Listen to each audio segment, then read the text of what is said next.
सनातन मोक्ष पद को प्राप्त होता है वैसा ही ठीक जानता है। तदनंतर तत्व से मुझको जानकर फिर मुझ में ही प्रवेश करता है। सावधानी से अपना मन मुझ में स्थिर कर और सब कर्मों को मुझ ही में अर्पण कर बुद्धि योग के आश्रम से निरंतर अपने चित्त को मुझ में लगा दे।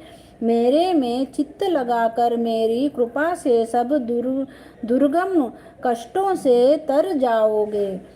यदि अहंकार से मेरी बात सुनोगे तो नष्ट हो जाओगे।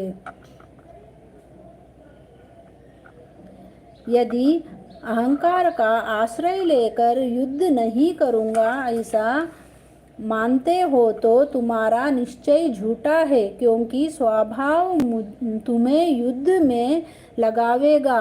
हे कौन्तेय, जिस कर्म को अब तू मोह से करना नहीं चाहता वही अपने स्वाभाविक कर्म में बंधा हुआ बेबस होकर रहेगा।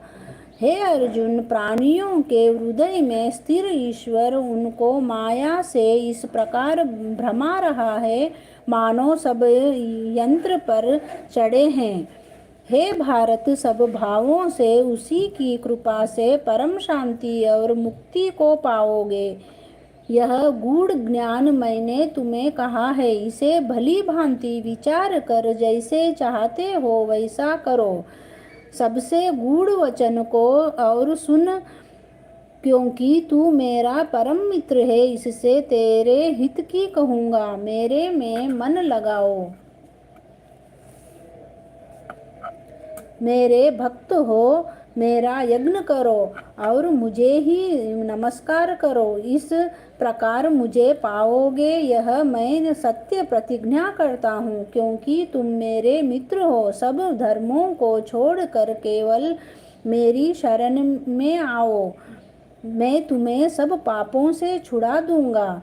सोच न करो, यह मेरा रहस्य ऐसे पुरुष से जो मेरा तप न करता हो, मेरा भक्त न हो, सेवक न हो और मेरा निंदक हो, कभी न कहना चाहिए। जो इस परम गुप्त ज्ञान को मेरे भक्तों में प्रकट करेगा वह मेरी परम भक्ति को पाकर अंत में निश्चय ही मुझ में लीन हो जाएगा।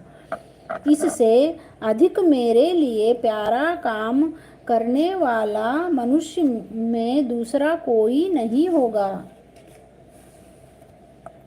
और उससे बढ़कर मुझे कोई प्यारा भी नहीं होगा। हमारे इस धर्म संवाद को जो कोई पढ़ेगा, मैं समझूंगा कि उसने ज्ञान यज्ञ से मेरी पूजा की। जो श्रद्धावान पुरुष दोष ढूंढे बिना इसको सुनेगा वह भी मुक्त होकर पुण्यात्माओं को मिलने वाले शुभ लोकों को प्राप्त होगा। हे पार्थ, तुमने एकाग्रचित्त से इस मेरे कहे हुए उपदेश को सुना या नहीं?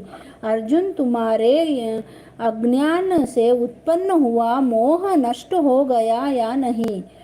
अर्जुन ने कहा, हे भगवान, आपकी कृपा से मेरा मोह नष्ट हो गया और स्मृति प्राप्ति हुई। निस्संदेह आपकी आज्ञा में स्थित हूँ और जैसा आपने कहा है वैसा ही करूँगा। संजय कहते हैं, हे धृतराष्ट्र, मैंने व्यास जी की कृपा से साक्षात योगेश्वर श्री कृष्ण जी के मुख से इस परम गुह्य संवाद को सुना है। राजन, श्री कृष्ण और अर्जुन के अद्भुत पुण्यकारक संवाद को स्मरण करके मैं बारंबार प्रसन्न होता हूँ।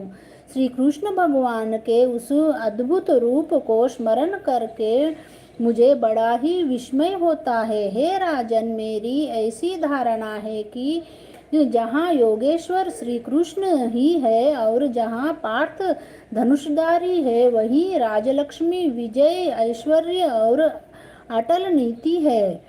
इति श्रीमद्भगवद्गीतासु उपनिषत्सु ब्रह्मविद्ये योगशास्त्र श्रीकृष्ण अर्जुन संवादे संन्यास योगो नाम अष्टादशोऽध्यायः। बोलो श्री कृष्ण, अष्टादशोऽध्याय समाप्त। बोलो श्री कृष्ण भगवान की जय।